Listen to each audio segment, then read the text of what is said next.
News 16 Kerala. അതിർത്തി കടന്നുള്ള ആക്രമണം ശക്തമാക്കുമെന്ന് ഇസ്രയേലും ഹിസ്ബുള്ളയും. അതിർത്തി കടന്നുള്ള ആക്രമണം ശക്തമാക്കുമെന്ന് ഇസ്രയേലും ഹിസ്ബുള്ളയും ഭീഷണിപ്പെടുത്തി. അന്താരാഷ്ട്ര സമൂഹത്തിന്റെ ആഹ്വാനത്തെ അവഗണിച്ചുകൊണ്ടാണ് ഈ തീരുമാനം. ഹിസ്ബുള്ളയുടെ ഡെപ്യൂട്ടി ചീഫ് നൈം ഖാസിം ഇസ്രയേലുമായുള്ള ഏറ്റുമുട്ടലിൽ ഗ്രൂപ്പ് ഒരു പുതിയ ഘട്ടത്തിലേക്ക് പ്രവേശിച്ചുവെന്ന ധിക്കാരപരമായ സന്ദേശം നൽകി. വടക്കൻ ലെബനനിലെ ഹിസ്ബുള്ളയുടെ ശക്തി കേന്ദ്രങ്ങളെ ലക്ഷ്യമിട്ട് വ്യാപകമായ നാശനഷ്ടങ്ങൾക്കും നിരവധി നാശനഷ്ടങ്ങൾക്കും കാരണമായ ഇസ്രയേൽ ആക്രമണത്തെ തുടർന്നാണ് ഖാസിം തന്റെ പരാമർശം നടത്തിയത്. വടക്കൻ നിവാസികളുടെ സുരക്ഷ ഉറപ്പാക്കുന്നതിനുള്ള ഇസ്രയേലിന്റെ പ്രതിജ്ഞാബദ്ധത ഇസ്രയേൽ പ്രതിരോധ മന്ത്രി യോവ് ഗാലന്റ് ആവർത്തിച്ചു പറഞ്ഞു.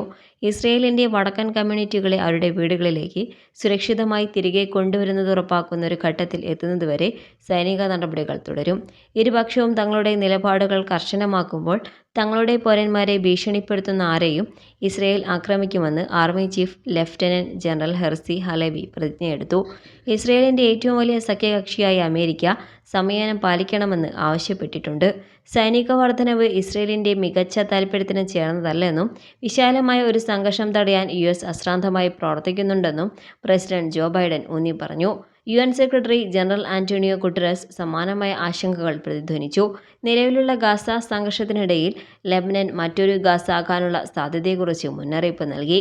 വാരാന്ത്യത്തിൽ ഹിസ്ബുള്ള ഇസ്രയേലിന്റെ ഏറ്റവും വലിയ വടക്കൻ നഗരമായ ഹൈഫയ്ക്ക് സമീപമുള്ള കിര്യത്ത് ബിയാലിക്കിൽ എത്തിയ റോക്കറ്റുകളുടെ ആക്രമണം നടത്തിയിരുന്നു. അടിസ്ഥാന സൗകര്യങ്ങൾക്ക് കേടുപാടുകൾ വരുത്തുകയും കൂടുതൽ രൂക്ഷമാകുമെന്ന ഭയം ആളിക്കത്തിക്കുകയും ചെയ്തു. തിരിച്ചടിയായി തെക്കൻ ലെബനനിലെ ഒരു വ്യോമത്താവളവും സൈനിക ഉൽപാദന കേന്ദ്രങ്ങളും ഉൾപ്പെടെ ഹിസ്ബുള്ളയുടെ ലക്ഷ്യങ്ങൾ ഇസ്രയേൽ ആക്രമിച്ചു. തെക്കൻ പ്രദേശങ്ങളിൽ ഇസ്രയേൽ നടത്തിയ ആക്രമണത്തിൽ 3 പേർ കൊല്ലപ്പെട്ടതായി ലെബനൻ ആരോഗ്യ മന്ത്രാലയം റിപ്പോർട്ട് ചെയ്തു.